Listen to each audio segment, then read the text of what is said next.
ಆನೇಕಲ್ ವಿಧಾನಸಭಾ ಕ್ಷೇತ್ರದ ಎಂಡ್ಲವಾಡಿ ಗ್ರಾಮ ಪಂಚಾಯಿತಿ ವ್ಯಾಪ್ತಿಯ ಚಿಕ್ಕ ಹೊಸಹಳ್ಳಿ ಗ್ರಾಮದಲ್ಲಿರುವ ಇತಿಹಾಸ ಪ್ರಸಿದ್ಧ ದೇವಾಲಯವಾದ ಶ್ರೀ ಮಹದೇಶ್ವರ ಸ್ವಾಮಿ ದೇವಾಲಯದ ಜಾತ್ರಾ ಮಹೋತ್ಸವ ಅಪಾರ ಭಕ್ತರ ಹಾಗೂ ಗ್ರಾಮಸ್ಥರ ಸಮ್ಮುಖದಲ್ಲಿ ಶ್ರದ್ಧಾ ಭಕ್ತಿಯಿಂದ ನೆರವೇರಿತು. ಇನ್ನು ಶ್ರೀ ಮಹದೇಶ್ವರ ಸ್ವಾಮಿ ದೇವಾಲಯದ ಜಾತ್ರಾ ಮಹೋತ್ಸವ ಅಂಗವಾಗಿ ಅಗ್ನಿಕುಂಡ ಪ್ರವೇಶ, ಅನ್ನದಾಸೋಹ ಸೇರಿದಂತೆ ಹಲವು ವಿಶೇಷ ಪೂಜಾ ಕಾರ್ಯಕ್ರಮಗಳು ಗ್ರಾಮಸ್ಥರ ಸಮ್ಮುಖದಲ್ಲಿ ಶಾಸ್ತ್ರೋತ್ರವಾಗಿ ನೆರವೇರಿತು. ಇನ್ನು ಕಾರ್ಯಕ್ರಮದಲ್ಲಿ ಚಿಕ್ಕ ಹೊಸಹಳ್ಳಿ ಗ್ರಾಮಸ್ಥರು ಹಾಗೂ ಭಕ್ತರು ಭಾಗವಹಿಸಿದರು.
ಚಿಕ್ಕಹೊಸಳ್ಳಿಯ ಮಹದೇಶ್ವರ ಸ್ವಾಮಿ ಜಾತ್ರಾ ಮಹೋತ್ಸವ ತುಂಬ ವಿಜೃಂಭಣೆಯಿಂದ ಚಿಕ್ಕಹೊಸಳ್ಳಿ ಇವತ್ತು ಸುಸೂತ್ರವಾಗಿ ಎಲ್ಲ ಯುವ ಮಿತ್ರರ ಸಹಕಾರ, ಗ್ರಾಮದ ಹಿರಿಯರು ಏನಿವತ್ತು ನಮ್ಮ ಚಿಕ್ಕಹೊಸಳ್ಳಿಯಲ್ಲಿ ಇದ್ದಂಥ ಉದ್ಯಮಿಗಳು ಹೊರಗಡೆ ಹೋಗಿ ನೆಲೆಸಿಂತ ಇರುವಂಥ ಉದ್ಯಮಿಗಳು ಸಹ ನಮಗೆ ಈ ಒಂದು ಜಾತ್ರಾ ಮಹೋತ್ಸವಕ್ಕೆ ಸಹಕಾರ ಕೊಟ್ಟಿದ್ದಾರೆ.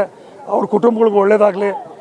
ಈ ಜಾತ್ರೆ ಸ್ಟಾರ್ಟ್ ಆಗಿ 20 ದಿನ ಆಯಿತು. 20 ದಿನದ ಪ್ರತಿಯೊಬ್ಬ ಯುವಕರು ಪ್ರತಿಯೊಬ್ಬರ ಮನೆಯಲ್ಲೂ ಸಹ ದುಡಿದು ನಮ್ಮದೇ ಕೆಲಸ ಅಂತೇಳಿ ಜಾತ್ರಾ ಮಹೋತ್ಸವನ ವರ್ಷ ಹೆಚ್ಚಿಗೆ ಮಾಡ್ಕೊಂಡು ಹೋಗೋ ರೀತಿಯಲ್ಲಿ ದೇವ್ರ ಶಕ್ತಿ ಕೊಟ್ಟಿದ್ದಾನೆ. ಅದೇ ರೀತಿ ಬರೋ ವರ್ಷ ಇನ್ನೂ ಯುವಕರಿಗೆ ದೇವರು ಅವ್ರಿಗೆ ದುಡಿಯೋಂಥ ಇನ್ನೂ ಹೆಚ್ಚಿನ ಶಕ್ತಿ ಕೊಟ್ಟು ಚಿಕ್ಕಹೊಸಳ್ಳಿಯ ಜಾತ್ರಾ ಮಹೋತ್ಸವನ ಇನ್ನೂ ವಿಜೃಂಭಣೆಯಿಂದ ಮಾಡಬೇಕು ಅಂತೇಳಿ ನಾವೆಲ್ಲ ಯುವ ಮಿತ್ರರಲ್ಲಿ ಕೇಳ್ಕೊಳ್ತಾ ಈ ಒಂದು ಜಾತ್ರೆಗೆ ಆಗಮಿಸಿದ ಎಲ್ಲ ಅಕ್ಕಪಕ್ಕದ ಒಂದು 20-25 ಹಳ್ಳಿಗಳಿಂದ ಜನ ಬರ್ತಾರೆ. ಆನೇಕಲ್ ತಾಲೂಕು ಆದ್ಯಂತ ಬರ್ತಾರೆ. ಈ ಅಕ್ಕಪಕ್ಕ ಗ್ರಾಮಗಳು ಎಲ್ಲ ಬಂದು ಸುಮಾರು ಒಂದು 4-5 ಸಾವಿರ ಜನ ಊಟ ಮಾಡ್ತಾರೆ. ದೇವ್ರ ಕೃಪೆಯಿಂದ ಮಳೆ ಇಲ್ಲ. ನಮಗೆ ವಿಶೇಷ ಏನಪ್ಪ ಅಂದರೆ ಯಪ್ಪನ ಪವಾಡ ತುಂಬ ಇದೆ. ಇಲ್ಲಿ ಮಹದೇಶ್ವರ ಸ್ವಾಮಿ ಪವಾಡ ತುಂಬ ಇದೆ. ನೆನ್ನೆ ರಾತ್ರಿ ಆರ್ಕೆಸ್ಟ್ರಾ ಆಯಿತು. ಮಳೆ ಸ್ಟಾರ್ಟ್ ಆಗಿ ಮಳೆ ನಿಂತು ಆರ್ಕೆಸ್ಟ್ರಿಗೂ ಏನೂ ತೊಂದರೆ ಆಗಲಿಲ್ಲ. ಇವಾಗ ನೋಡ್ರಿ, ನೀವು ನೋಡ್ತಾ ಇದ್ದೀರಾ. ಇನ್ನೇನು ಊಟ ಆದಮೇಲೆ ಪ್ರತಿ ವರ್ಷ ಇದೇ ರೀತಿ ಊಟ ಆದಮೇಲೆ ಮಳೆ ಬರ್ತದೆ. ಇನ್ನೇನು ಒಂದು ಅರ್ಧ ಮುಕ್ಕಾಲು ಗಂಟೆಯಲ್ಲಿ ಮಳೆ ಬರ್ತದೆ. ಈ ದೇವಸ್ಥಾನದ ಒಂದು ವಿಶೇಷವಾದಂಥ ಒಂದು ಶಕ್ತಿ ಆ ಅಪ್ಪನಲ್ಲಿ ಈ ಗ್ರಾಮಕ್ಕಿದೆ. ಹಾಗಾಗಿ ಎಲ್ಲ ನಡೆಸ್ಕೊಟ್ಟಂಥ ಮಹಾ ಭಕ್ತಾದಿಗಳಿಗೂ, ಯುವ ಮಿತ್ರರಿಗೂ, ತಾಯಿ ತಂದೆರಿಗೂ, ಈ ಚಿಕ್ಕಹೊಸಳ್ಳಿ ಎಲ್ಲ ಗ್ರಾಮದ ಸರ್ವತೋನ್ಮುಖ ಅಭಿವೃದ್ಧಿಗೆ ಶ್ರಮಿಸಿದಂಥ ಎಲ್ಲ ಯುವ ಮಿತ್ರರು ನಮಸ್ಕಾರ. ಅಂಗವಾಗಿ ಚಿಕ್ಕಹೊಸಳ್ಳಿ ಗ್ರಾಮಸ್ಥರು ಹಾಗೂ ಯುವಕ ಮಿತ್ರರು ಪ್ರೋತ್ಸಾಹ ತುಂಬ ಹೆಚ್ಚಿನ ಸಹಾಯ ಮಾಡಿ ಅನ್ನದಾನಕ್ಕೆ ಮತ್ತು ಅಕ್ಕಿ ಏನೇ ಒಂದು ಥರದ ತಿಂಡಿ ತಿನಿಸುಗಳಿರ್ಬೋದು, ಯಾವುದೇ ರೀತಿಯ ಜವಾಬ್ದಾರಿಗಳನ್ನು ನಮ್ಮ ಯುವಕರು ಚಿಕ್ಕಹೊಸಳ್ಳಿಯಲ್ಲಿ ಇದ್ದಂಥ ಯುವಕರು ವಹಿಸ್ಕೊಂಡು ನಮ್ಮದೇ ಜಾತ್ರೆ ನಮ್ಮದೇ ಮನೆ ಕೆಲಸ ಅಂತ 25-30 ದಿನದಿಂದ ಕೆಲಸ ಮಾಡಿ ಇವತ್ತಿನ ದಿನ ಜಾತ್ರೆ ಸುಸೂತ್ರವಾಗಿ ಮಳೆ ಇಲ್ಲದಿರೆ ಈ ಕೊಂಡದ ಕಾರ್ಯಕ್ರಮ ಎಲ್ಲ ಸಂಪೂರ್ಣವಾಗಿ ನಿರ್ವಹಿಸಿದೆ. ಚಿಕ್ಕಹೊಸಳ್ಳಿ ಜನತೆಗೆ ನನ್ನ ಅಭಿನಂದನೆಗಳು ತಿಳಿಸೋಕ್ಕೆ ಇಷ್ಟಪಡ್ತೀನಿ. ನಮ್ಮ ಚಿಕ್ಕಹೊಸಳ್ಳಿ ಜಾತ್ರೆ ಸುಮಾರು ವರ್ಷಗಳಿಂದ, ಹಳೆ ಕಾಲದಿಂದ, ಪುರಾತನ ಕಾಲದಿಂದ ನಡೆಸ್ಕೊಂಡು ಬರ್ತಾಯಿದ್ರು. ಕೆಲವು ವರ್ಷದ ಹಿಂದೆ ಕಾಲ ಯಾಕೋ ನಿಲ್ಲಿಸಿದ್ರು. ಮತ್ತು ನಮ್ಮ ಹುಡುಗರೆಲ್ಲ ಮಾತಾಡಿ ಸುಮಾರು ವರ್ಷಗಳು ಇಂದ ನಡೆಸೋಕ್ಕೆ ಎಲ್ಲ ಊರೆಲ್ಲ ಸೇರಿ ನಡ್ಸ್ಕೊಂಡು ಬರ್ತಾಯಿದ್ದೀವಿ. ಹಿಂಗೆ ನಿಮ್ಮ ಸಹಕಾರನೂ ಬೇಕಾಗುತ್ತೆ ನಮಗೆ. ತುಂಬ ಊರು ಬಿಟ್ಟು ಹೊರಗಡೆ ಹೋಗಿರೋಂಥ ಜನ ಎಲ್ಲ ಒಳ್ಳೆ ಸಹಕಾರ ಕೊಡ್ತಾಯಿದ್ದಾರೆ. ಅವ್ರ ಕೃಪೆಯಿಂದ ಹಾಗೂ ಮತ್ತು ಊರಿನ ಏನು ಜನ ಇದ್ದಾರೆ ಅವ್ರ ಕೃಪೆಯಿಂದ ಈ ಜಾತ್ರೆ ನಡೆಸ್ಕೊಂಡು ಬರ್ತಾಯಿದ್ದೀವಿ. ಸುಮಾರು ಒಂದು 3,000-4,000 ಜನ ಊಟ ಮಾಡಿ ಈ ಜಾತ್ರೆಯಲ್ಲಿ ಭಾಗವಹಿಸ್ತಾರೆ. ಈ ಥರ ಮಳೆ ಬರ್ತದೆ ಅಂತ ಇರ್ತಾರೆ. ಮಳೆ ಯಾವುದೇ ಕಾರಣಕ್ಕೂ ರಾತ್ರಿ ಹಂಗೆ ಮಳೆ ಬಂದು ನಿಲ್ತು, ತಣ್ಣಗಿತ್ತು, ಎಲ್ಲ ಆರ್ಕೆಸ್ಟ್ರಾ ಎಲ್ಲ ಆಯಿತು. ಮತ್ತು ಈಗ ಎಲ್ಲ ಊಟಗಳೆಲ್ಲ ಮುಗ್ದಿದೆ. ಮತ್ತು ಇನ್ನು ಅಚ್ಯುತ್ ರಾಜ್ ಅವರು ಹೇಳ್ದಂಗೆ ಇನ್ನು ಅರ್ಧ ಮುಕ್ಕಾಲು 1 ಅವರಲ್ಲಿ ಮಳೆ ಬರ್ತದೆ, ಮತ್ತೆ ನಿಲ್ತದೆ. ರಾತ್ರಿ ಪಲ್ಲಕ್ಕಿ ಮತ್ತೆ ಯಥಾಸ್ಥಿತಿ ಕರ್ಗ ಇದೆ, 2-2.5 ಕರ್ಗ ಇದೆ. ದಯವಿಟ್ಟು ಎಲ್ಲರೂ ಸಹಕರಿಸಬೇಕಾಗಿ ಕೋರ್ಕೊಳ್ತಾ ಇದ್ದಾರೆ. ನಮ್ಮ ಮಹದೇಶ್ವರ ಜಾತ್ರೆಗೆ ಸುತ್ತಮುತ್ತಲ ಹಳ್ಳಿ ಜನಗಳ ಸಹಕಾರದಿಂದ ತುಂಬ ವಿಜೃಂಭಣೆಯಿಂದ ನಡೀತಾ ಇದೆ. ಅದಕ್ಕೆ ತಮ್ಮೆಲ್ಲರೂ ಸಹಕಾರ ಬೇಕು ಎಂದು ಯಾವಾಗಲೂ ಇರಬೇಕು ಅಂತೇಳಿ 2 ಮಾತು ನಾನು ಮುಗಿಸ್ತಾ ಇದ್ದೀವಿ. ಪ್ರತಿ ವರ್ಷದಿಂದ ಈ ವರ್ಷವೂ ಸಹ ನಾವು ಏರ್ಪಡಿಸಿದ್ವಿ. ಈ ಜಾತ್ರಾ ಮಹೋತ್ಸವಕ್ಕೆ ಸುಮಾರು ಸಾವಿರಾರು ಜನ ಬಂದು ಈ ಜಾತ್ರಾ ಮಹೋತ್ಸವವನ್ನು ವಿಜೃಂಭಣೆಯಾಗಿ ನಡೆಸ್ಕೊಟ್ಟಿದ್ದಾರೆ. ಹಾಗೆ ಎಲ್ಲರೂ ಒಂದು 3-4 ಸಾವಿರ ಜನಕ್ಕೆ ಅನ್ನದಾನ ವ್ಯವಸ್ಥೆಯನ್ನು ಮಾಡಿದ್ವಿ.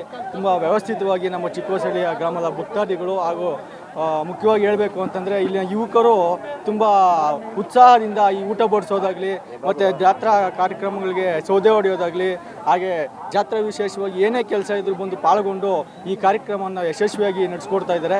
ಅವರಿಗೆ ಈ ತಮ್ಮೆಲ್ಲರ ಮುಖಾಂತರ ನಾನು ಅಭಿನಂದನೆಗಳನ್ನು ತಿಳಿಸ್ತೀನಿ. ಹಾಗೆ ಮುಂದಿನ ವರ್ಷವೂ ಸಹ ಇದೇ ರೀತಿ ಮಹದೇಶ್ವರ ಜಾತ್ರೆಯನ್ನು ಇನ್ನೂ ವಿಜೃಂಭಣೆಯಿಂದ ನಡೆಸೋದಕ್ಕೆ ಏರ್ಪಾಡು ಮಾಡ್ತೀವಿ ಅಂತ ನಾನು ಈ ಮೂಲಕ ತಿಳಿಸ್ಕೊಡ್ತೀನಿ.